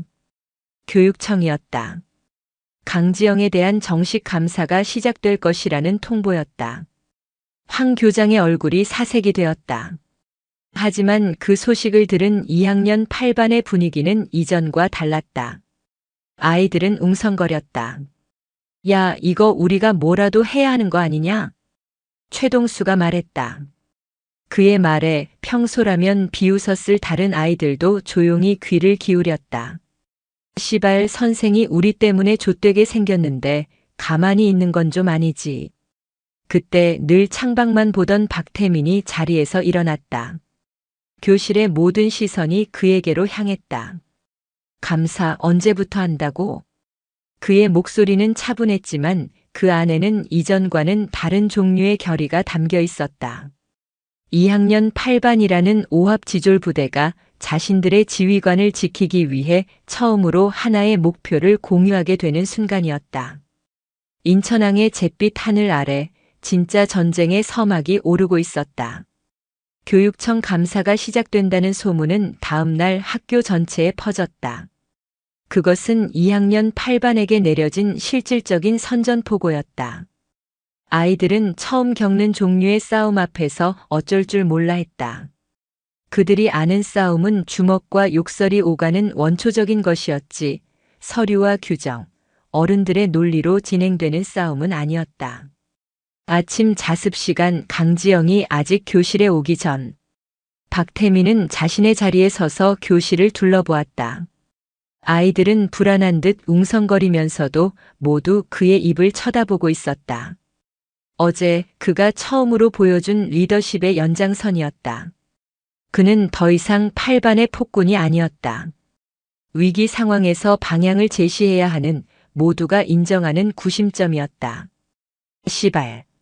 그래서 이제 어떡하냐? 최동수가 초조하게 머리를 극적이며 물었다. 그의 질문에 모두가 동조하는 눈빛이었다. 교육청 감사라는 게 뭔데? 와서 쌤한테 막 뭐라고 하는 거냐? 잘못하면 잘리는 거지 뭐. 우리 때문에라는 말이 교실 공기를 무겁게 짓눌렀다. 늘 남 탓, 세상 탓만 하던 아이들이었다. 하지만 이번만큼은 그 원인이 자신들에게 있다는 것을 명확하게 인지하고 있었다. 그리고 그 사실이 그들을 무력하게 만들었다. 박태민은 잠시 창밖을 보았다. 잿빛 하늘 아래 인천항의 크레인들이 묵묵히 서 있었다. 그는 강지영이 들려주었던 이준서 후보생의 이야기를 떠올렸다. 저는 역시 패급입니다. 그 유서는 마치 자신들에게 하는 말 같았다. 여기서 또다시 어른 하나를 실망시키고 우리를 위해 싸워준 사람 하나를 잃는다면 우리는 정말 구제불능의 패급이 되는 것이다. 안 돼. 박태민이 나직하게 말했다. 그렇게 둘 순 없어. 그는 교탁 앞으로 걸어나갔다. 마치 강지영이 그랬던 것처럼. 싸워야지. 그 감사관이라는 사람들한테 우리가 직접 보여줘야 돼. 강지영 쌤이 어떤 사람인지. 어떻게? 우리가 뭘 할 수 있는데? 그때 교실 구석에서 조용히 책만 읽던 김진우가 조심스럽게 손을 들었다. 모두의 시선이 그에게로 향했다. 그는 박태민과 눈을 맞추고 작은 목소리지만 분명하게 말했다. 탄원서 같은 걸 쓰는 건 어떨까? 우리 반 모두의 서명을 받아서 강지영 선생님은 나쁜 분이 아니라고 우리를 도와주셨다고. 글로 써서 내는 거야. 탄원서. 생전 처음 들어보는 단어였다. 하지만 그 의미는 명확했다. 글로 싸우는 방법. 주먹이 아닌 펜으로. 박태민의 눈이 빛났다. 좋은 생각이다. 그는 김진우를 보며 처음으로 인정의 뜻을 표했다. 김진우의 얼굴이 살짝 붉어졌다. 최동수. 박태민이 최동수를 불렀다. 너랑 네 무리들은 오늘부터 우리 반 애들 전부한테 서명받아. 한 명도 빠짐없이. 알았어. 최동수는 마치 중요한 임무라도 받은 것처럼 눈을 빛내며 대답했다. 그리고 박태민은 다시 김진우를 보았다. 그 탄원서 내용은 내가 한번 써봐. 넌 책 많이 읽잖아. 우리 같은 무식한 놈들보다 글은 더 잘 쓰겠지. 김진우는 깜짝 놀라 고개를 저었다.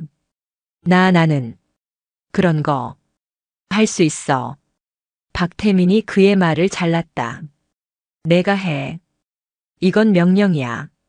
그것은 과거의 포갑적인 명령과는 달랐다. 너의 능력이 필요하다는 신뢰가 담긴 명령이었다. 김진우는 잠시 망설이다 결심한 듯 고개를 끄덕였다. 그렇게 2학년 8반의 방패 작전이 시작되었다. 작전은 서툴고 혼란스러웠다. 최동수는 서명을 받으러 다니며 예전 버릇대로 아이들을 협박하려다 박태민에게 진심으로 부탁하라고 이 새끼야. 라는 핀잔을 들어야 했다. 김진우는 밤새 끙끙거리며 생전 처음으로 탄원서라는 것을 작성했다. 수십 번을 썼다 지웠다 반복하며 그는 강지영이 자신에게 해줬던 말들, 아이들이 겪었던 변화들을 서툰 문장으로나마 담아내려 애썼다. 강지영 선생님은 날아오는 의자를 부수는 무서운 사람이기도 하지만 아무도 말을 걸어주지 않던 저에게 처음으로 시집을 건네준 사람이었습니다. 투명인간으로 살고 싶던 저에게 너는 팀의 일원이라고 말해준 유일한 어른이었습니다. 그렇게 며칠이 흐르고 마침내 교육청 감사관이 학교에 도착했다. 감사관은 2명이었다. 그중 메인 감사관은 윤미정이라는 이름의 40대 여성이었다. 그녀는 날카로운 눈매와 흐트러짐 없는 정장 차림에서부터 원칙주의자의 아우라를 풍겼다.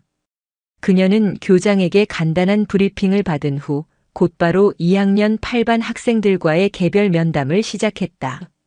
첫 번째 면담 대상은 최동수였다. 윤미정 감사관은 서류를 넘기며 차갑게 물었다. 최동수 학생, 강지영 선생님에게 폭행이나 폭언을 당한 적 있습니까? 월미도에서 졸업생들과 시비가 붙었을 때 강 선생님이 폭력을 사용하는 것을 직접 목격했지요. 그녀는 이미 답을 정해놓고 질문하는 듯 했다. 최동수는 침을 꿀꺽 삼켰다. 그는 준비한 대로 말하려 했지만 막상 차가운 감사관 앞에 앉으니 머릿속이 하얘졌다. 아니, 그게 쌤은 우리를 지켜주려고. 질문에만 답하세요. 폭력을 썼습니까? 안 썼습니까? 쓰긴 썼는데. 그건 그 새끼들이 먼저. 알겠습니다. 폭력 사실은 인정하는군요. 윤미정은 서류에 무언가를 빠르게 기록했다. 최동수는 자신이 무슨 말을 했는지도 모른 채 멍하니 면담실을 나왔다. 다른 아이들도 마찬가지였다. 감사관의 교묘한 질문에 그들의 어설픈 변론은 힘을 잃었다. 강지영이 학생들 앞에서 폭력을 사용했고 규정에 어긋나는 언행을 했다는 사실만이 서류 위에 쌓여가고 있었다. 작전이 실패하고 있다는 불안감이 8반 전체를 덮쳤다. 아이들은 초조해졌다. 이대로는 안 되겠다. 우리가 직접 가서 말해야 돼. 박태민이 결심했다. 그는 김진우가 밤새 작성한 탄원서와 30명의 서명이 담긴 종이를 들고 아이들을 이끌고 감사관이 있는 교장실로 향했다. 똑똑우. 누구시죠? 2학년 8반입니다. 박태민이 문을 열고 들어섰다. 교장실에는 윤미정 감사관과 황병철 교장이 앉아 있었다. 황 교장은 아이들의 돌발 행동에 사색이 되었다. 너희들 지금 뭐 하는 짓이야? 당장 나가지 못해? 잠시만요, 교장 선생님. 윤미정 감사관이 황 교장을 제지했다. 그녀는 흥미롭다는 듯 혹은 귀찮다는 듯 박태민과 그 뒤에 선 아이들을 쳐다봤다. 무슨 일이죠? 박태민은 긴장으로 마른 입술을 한번 축이고 앞으로 나섰다. 이거 읽어봐 주십시오. 그는 탄원서를 윤미정의 책상 위에 올려놓았다. 윤미정은 어이없다는 표정으로 종이를 집어들었다. 그녀는 삐뚤빼뚤한 글씨와 어색한 문장으로 채워진 탄원서를 빠르게 훑어보았다. 봐. 그녀의 입에서 짧은 실소가 터져나왔다. 이런 걸로 뭐가 달라질 거라고 생각합니까? 감사는 학생들의 감정에 호소하는 자리가 아니에요. 규정과 절차에 따라 사실관계를 확인하는 과정이지. 여러분의 담임 선생님이 규정을 어겼다는 사실은 변하지 않습니다. 그녀는 탄원서를 마치 가치 없는 휴지 조각처럼 책상 한쪽에 탁 내려놓았다. 마음은 알겠지만 이건 증거가 될 수 없습니다. 돌아가서 수업 준비나 하세요. 차가운 거절이었다. 아이들의 얼굴에 실망과 분노가 스쳐 지나갔다. 박태민은 주먹을 꽉 쥐었다. 어른들의 세계는 그들의 논리는 너무나도 견고했다. 진심 따위는 통하지 않는 두꺼운 벽처럼 느껴졌다.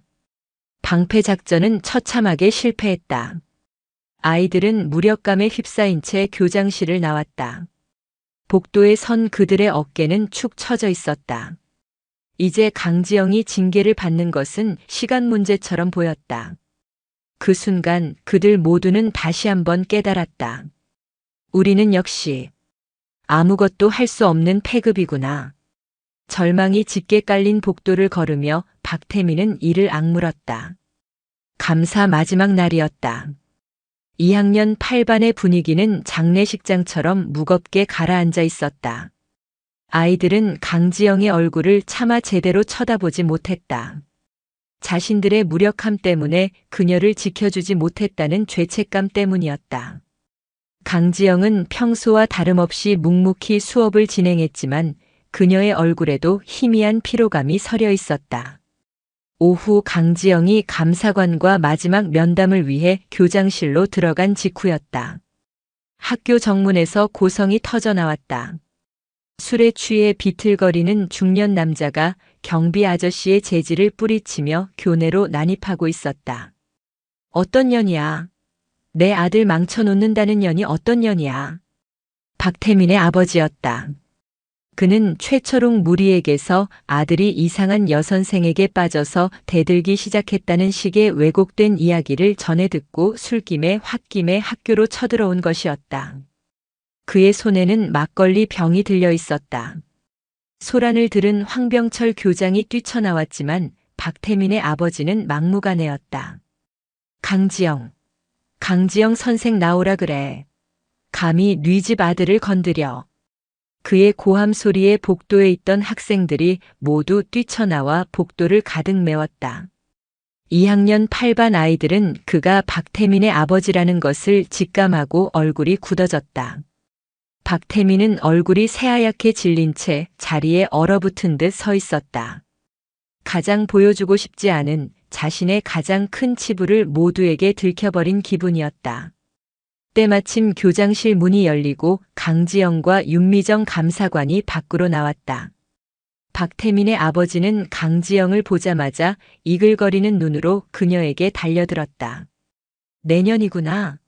내가 내 아들한테 바람 넣어서 애비한테 대들게 만든 년이지. 그는 손에 든 막걸리 병을 휘두르려 했다. 주변에서 비명이 터져 나왔다. 황 교장이 그를 막아서려 했지만 술에 취한 남자의 기세는 흉흉했다. 그 순간 강지영이 움직였다. 그녀는 싸우지 않았다. 그저 한 걸음 앞으로 나서며 자신의 등 뒤로 8반 아이들을 특히 박태민을 가리듯 막아섰다. 아버님, 박태민 학생의 아버님이시군요. 드릴 말씀이 있으시면 조용히.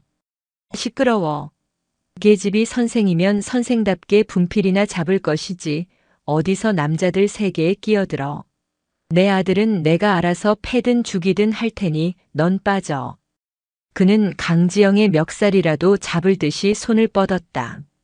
모두가 숨을 죽이고 지켜보던 그 순간. 그만해. 얼음장처럼 차가운 목소리였다. 박태민이었다. 그는 얼어붙었던 자리에서 걸어 나와 자신의 아버지와 강지영 사이에 섰다. 그는 강지영을 자신의 등 뒤로 밀어내고 평생을 두려워했던 아버지의 눈을 정면으로 마주 보았다. 아버지, 그만하라고. 박태민의 아버지는 아들의 등장에 잠시 주춤했다. 뭐? 이 새끼가? 너 지금 애비한테 눈부라리는 거냐? 전현이 시키든? 아니. 박태민의 목소리는 떨리고 있었지만 그의 눈빛은 흔들리지 않았다. 내 생각이야. 아버지는 틀렸어. 뭐라고? 분노한 아버지가 손을 번쩍 들었다. 그 손이 박태민의 뺨을 향해 날아오는 순간 박태민은 눈을 감지 않았다. 그는 날아오는 폭력을 피하지도 막지도 않았다. 그저 꼿꼿이 서서 받아낼 준비를 했다. 하지만 그의 뺨에 닿아야 할 손은 오지 않았다. 강지영이 그의 앞에서 그 손목을 단단히 붙잡고 있었다. 자식에게 폭력을 휘두르는 건 훈육이 아닙니다. 그건 그냥 범죄입니다, 아버님. 강지영은 그의 손목을 놓지 않은 채 차분하지만 단호하게 말했다. 상황은 일촉즉발이었다. 이 모든 광경을 윤미정 감사관은 한마디 말도 없이 처음부터 끝까지 지켜보고 있었다. 그녀는 폭력 교사를 감사하러 왔다. 하지만 그녀의 눈에 비친 것은 폭력적인 아버지로부터 학생을 지키는 교사와 그 교사를 지키기 위해 아버지에게 맞서는 학생의 모습이었다.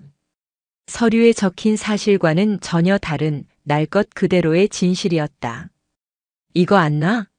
이 미친년이. 아버지가 발악하며 강지영의 손을 뿌리치려 했다. 그 순간 박태민이 결심한 듯 입을 열었다. 그의 목소리는 교실 전체에 그리고 복도 전체에 울려 퍼졌다. 놔줘요, 쌤. 강지영이 놀라 그를 쳐다봤다. 그리고 아버지. 박태민은 다시 아버지를 보았다. 그의 눈에는 눈물이 고여 있었다. 그것은 두려움의 눈물이 아니었다. 슬픔과 분노와 그리고 아주 오랜 시간 묵혀두었던 진심이 담긴 눈물이었다. 나 다시는 아버지처럼 살지 않을 거야. 평생 술 마시고 엄마 때리고 나 때리고 그렇게 사는 거 지긋지긋해. 나는 그렇게 안 살아. 절대로. 그는 강지영을 돌아보았다. 이 사람은, 강지영 선생님은 나한테 처음으로 내 인생을 살라고 말해준 사람이야. 아버지처럼 되지 않을 수 있다고 너는 폐급이 아니라고 말해준 첫 번째 어른이라고. 박태민의 절규는 그 자리에 있던 모두의 심장을 후려쳤다. 최동수도 김진우도 다른 8반 아이들도 모두 눈시울이 붉어졌다. 박태민의 아버지는 아들의 외침에 망연자실한 표정을 지었다. 그는 아들이 처음으로 내지른 반항에 그 안에 담긴 진심에 압도당했다. 그는 더 이상 아무 말도 하지 못하고 잡혔던 손목이 풀리자 비틀거리며 뒤로 물러섰다. 그리고는 군중을 헤치고 도망치듯 학교를 빠져나갔다. 폭풍이 지나간 복도에는 정적만이 흘렀다. 박태민은 그 자리에 서서 가늘게 떨고 있었다. 강지영이 다가가 그의 어깨에 조용히 손을 얹었다. 잘했다, 박태민. 그녀의 한마디에 박태민은 참고 있던 눈물을 터뜨렸다. 그는 아이처럼 소리내어 울었다. 평생 그를 짓누르던 아버지라는 거대한 산을 그는 오늘 처음으로 자신의 힘으로 넘어선 것이다. 윤미정 감사관은 굳은 표정으로 이 모든 것을 지켜보고 있었다. 그녀는 자신의 손에 들린 강지영 교사의 폭력성 및 자질 부족에 대한 보고서 초안을 내려다보았다. 종이 위의 글자들이 무의미하게 느껴졌다. 그녀는 조용히 보고서를 접어 가방에 넣었다. 감사는 이미 끝난 것과 다름없었다. 박태민의 아버지가 벌인 소동 이후 학교는 오히려 기묘한 평온을 되찾았다. 윤미정 감사관은 예정된 일정을 하루 앞당겨 철수 준비를 했다. 그녀는 떠나기 전 마지막으로 몇몇 학생들과 강지영을 다시 만났다. 하지만 면담의 분위기는 이전과 180도 달라져 있었다. 그녀가 처음으로 부른 것은 김진우였다. 김진우 학생. 윤미정의 목소리는 이전보다 한결 부드러워져 있었다. 솔직하게 말해줄래요? 강지영 선생님이 정말로 어떤 분인지. 김진우는 더 이상 고개를 숙이지 않았다. 그는 감사관의 눈을 똑바로 쳐다보며 준비된 말이 아닌 자신의 진심을 이야기하기 시작했다. 저는 얼마 전까지만 해도 투명인간이었습니다. 아무도 저를 보지 못했고 저도 아무도 보려 하지 않았습니다. 그게 사는 방법이라고 생각했습니다. 그런데 강지영 선생님은 저를 보셨습니다. 그리고 제게 너는 팀의 일원이라고 말씀해 주셨습니다. 그는 가방에서 낡은 윤동주 시집을 꺼내 보였다. 이 시집도 선생님이 주셨습니다. 부끄러움을 아는 것은 부끄러운 일이 아니라고, 그걸 이겨내야 성장하는 거라고 가르쳐 주셨습니다. 선생님 덕분에 저는 처음으로 제 목소리를 내는 법을 배웠습니다. 비록 그게 서툴고 맞기도 했지만 후회하지 않습니다. 다음은 최동수였다. 그는 쭈뼛거리며 들어와 머리를 극적였다. 저는 그냥 센 놈이 최고인 줄 알았습니다. 박태민이 짱이니까 걔 말만 들으면 되는 줄 알았고요. 약한 놈들 괴롭히는 게 힘인 줄 알았습니다. 그는 잠시 말을 멈췄다가 결심한 듯 말을 이었다. 근데 쌤이 그러셨습니다. 진짜 힘은 약한 놈을 지키는 데서 나온다고. 그땐 그게 뭔 개소린가 했는데 어제 박태민을 보고 알았습니다. 아, 저게 진짜 센 거구나. 평생 무서워하던 사람한테 다른 사람을 지키려고 맞서는 거. 저도 언젠가 그런 놈이 되고 싶어졌습니다. 쌤 덕분에요. 윤미정은 말없이 고개를 끄덕이며 그의 말을 경청했다. 그녀는 서류에 아무것도 기록하지 않았다. 대신 아이들의 얼굴과 목소리를 그 안에 담긴 변화를 마음에 새기고 있었다. 마지막 면담은 강지영이었다. 교장실에는 두 사람만이 마주 앉았다. 강지영 선생님. 윤미정이 입을 열었다. 선생님의 교육 방식은 명백히 여러 규정을 위반했습니다. 절차를 무시했고 폭력의 경계를 넘나들었으며 학생 지도에 대한 보고 의무도 소홀히 했습니다. 원칙대로라면 중징계는 피할 수 없습니다. 강지영은 아무 말 없이 그녀의 말을 들었다. 하지만 윤미정이 말을 이었다. 저는 어제 규정집에서는 절대 볼 수 없는 것을 봤습니다. 무너진 한 가정이 그리고 그 안에서 상처받은 한 아이가 학교라는 공간 안에서 한 선생님의 도움으로 스스로 일어서는 순간을 목격했습니다. 그녀는 가방에서 접어두었던 보고서 초안을 꺼내 강지영이 보는 앞에서 갈기갈기 찢어버렸다. 이번 감사는 기록되지 않은 보고서로 대체할 생각입니다. 강지영의 눈이 살짝 커졌다. 교육청에 제출할 공식 보고서에는 이렇게 쓸 겁니다. 일부 규정 위반 소지가 있으나 이는 열악한 교육 환경에 대한 적극적인 대처 과정에서 발생한 것으로 보임. 해당 교사의 지도 아래 학생들이 긍정적으로 변화하고 있다는 다수의 증언이 있으며 특히 학교 부적응 학생들의 교우관계 및 자존감 회복에 탁월한 성과를 보이고 있음. 따라서 징계보다는 해당 교사의 교육 방식을 장기적으로 지켜보며 지원할 필요가 있다고 사료됨. 그것은 사실상 불문 처분이었고 오히려 강지영의 교육 방식을 인정해주는 파격적인 결론이었다. 감사합니다. 강지영이 짧게 말했다. 제가 감사해야 할 일은 아닌 것 같습니다. 윤미정은 희미하게 웃으며 자리에서 일어났다. 대신 앞으로는 보고서 좀 잘 써서 내십시오. 제가 매번 이렇게 보고서를 찢을 수는 없는 노릇이니까요. 두 사람은 악수를 나누었다. 규정과 원칙의 세계에 있던 감사관과 생존과 투쟁의 세계에 있던 전직 교관은 학생이라는 공통의 목표 앞에서 비로소 서로를 이해하게 된 것이다. 감사관이 떠난 후 강지영은 2학년 8반 교실로 돌아왔다. 아이들은 모두 자리에 앉아 숨을 죽인 채 그녀를 기다리고 있었다. 교실 문이 열리고 강지영이 들어서는 순간 모든 시선이 그녀에게로 향했다. 강지영은 평소처럼 교탁 앞에 섰다.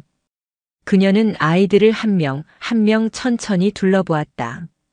처음 이곳에 왔을 때 마주했던 경멸과 조롱으로 가득 찼던 그 눈빛들은 이제 없었다. 그 자리에는 불안과 기대 그리고 끈끈한 유대감이 담긴 새로운 눈빛들이 있었다. 그녀는 박태민과 눈을 맞췄다. 박태민은 살짝 고개를 끄덕였다. 강지영은 김진우와 눈을 맞췄다. 김진우는 희미하게 미소를 지었다. 그녀는 최동수와 그리고 다른 모든 아이들과 차례로 눈을 맞췄다. 그녀는 길게 말하지 않았다.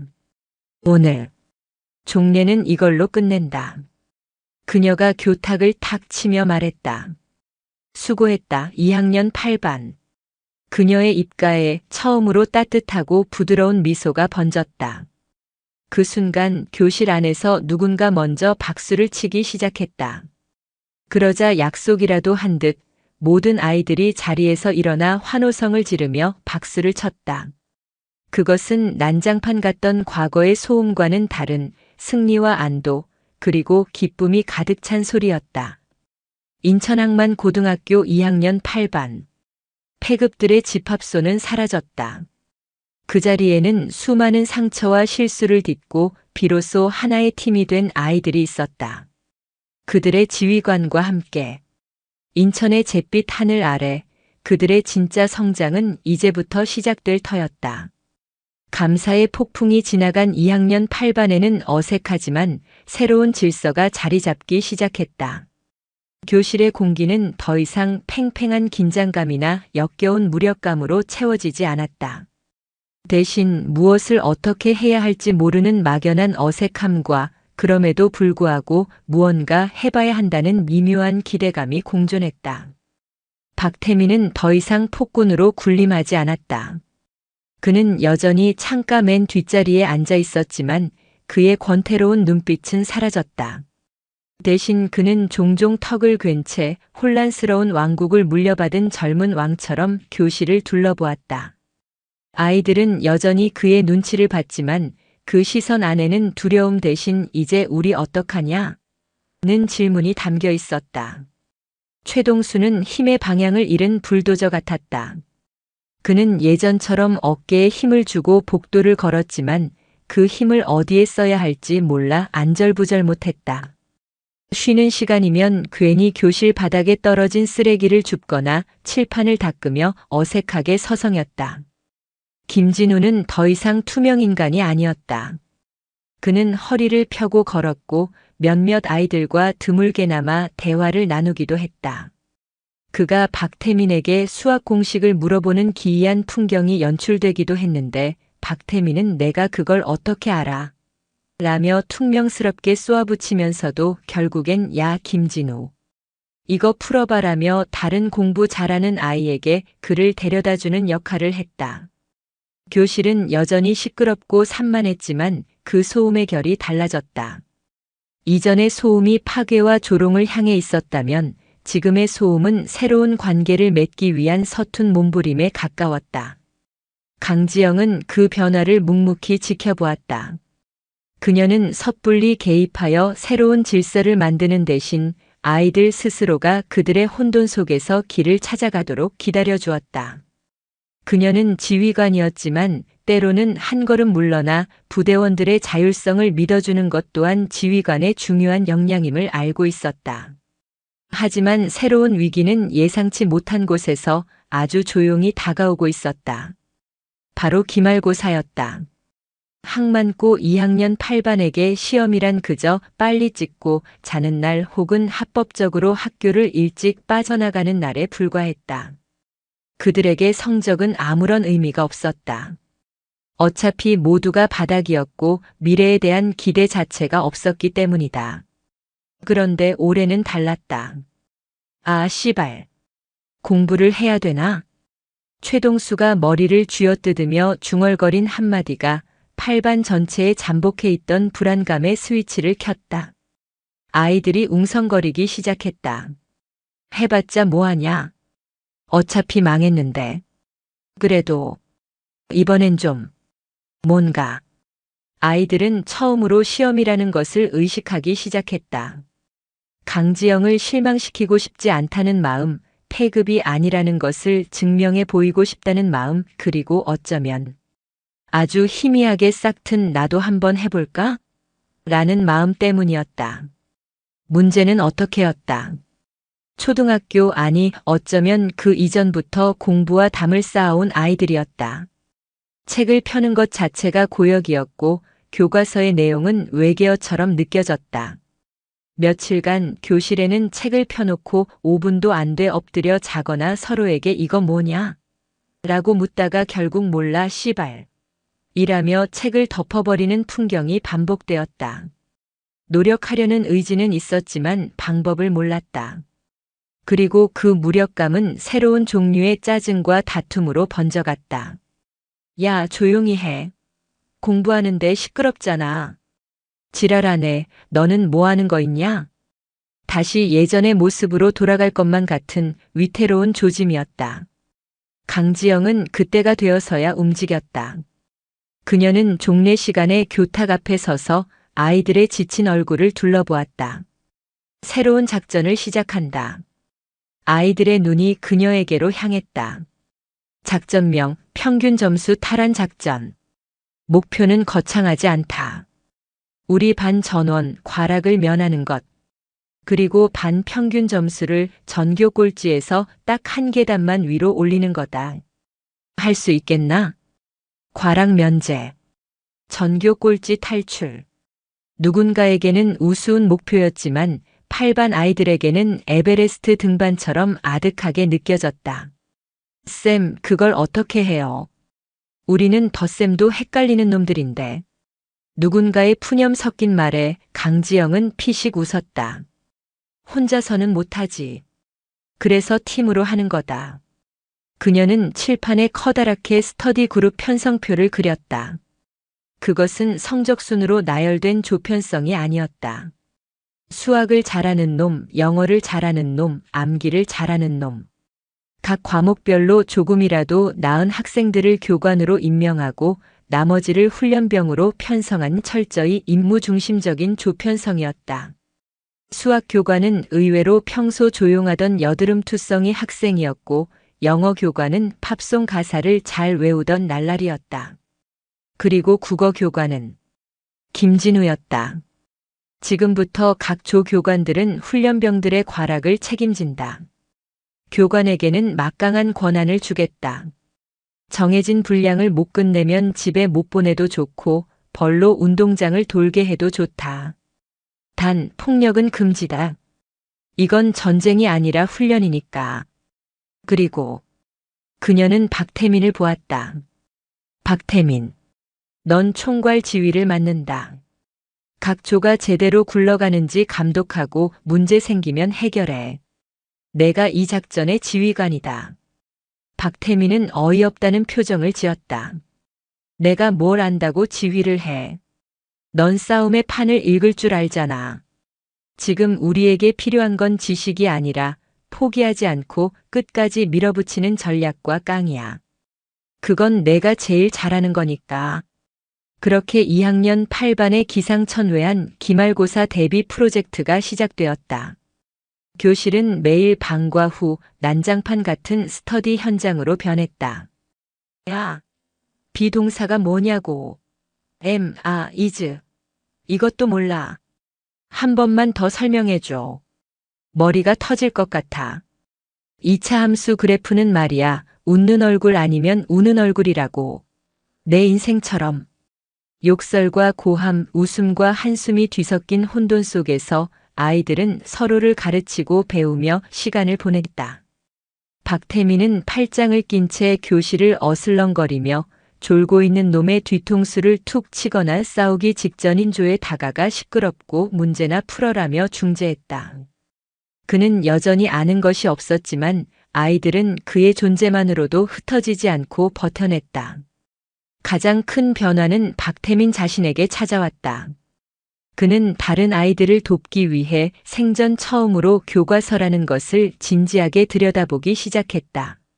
모르는 것이 있으면 자존심을 구겨가며 김진우에게 다가가 물었다. 야, 이거 관동별곡. 이게 대체 뭔 개소리냐? 김진우는 안경을 고쳤으며 최대한 쉽게 설명해 주려 애썼다. 그 모습은 2학년 8반의 가장 상징적인 풍경이 되었다. 한편 강지영은 한 걸음 뒤에서 그들을 지원했다. 그녀는 매일 밤늦게까지 남아 아이들에게 간식을 사다 주었고 집안 사정으로 늦게까지 남지 못하는 학생들을 위해서는 따로 학습 자료를 챙겨주었다. 박태민의 아버지가 집을 나간 며칠 동안 그녀는 말없이 그의 책상에 매일 우유와 빵을 놓아두었다. 박태민은 아무 말도 하지 않았지만 그 빵을 먹으며 밤늦게까지 교실을 지켰다. 그것은 그들만의 조용한 소통 방식이었다. 마침내 시험날이 다가왔다. 아이들은 비장한 표정으로 시험지를 받아들었다. 그리고 며칠 후 성적표가 나왔다. 교실에는 무거운 침묵이 흘렀다. 성적은 당연히 기적처럼 오르지 않았다. 여전히 대부분의 점수는 바닥을 기고 있었다. 시발. 역시 우린 안 되나 봐.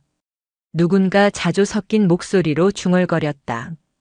패배감이 교실을 덮치려는 순간이었다. 아니다. 교실 뒤편에서 한 학생이 벌떡 일어나 소리쳤다. 나 수학 과락 면했어. 35점이야. 35점.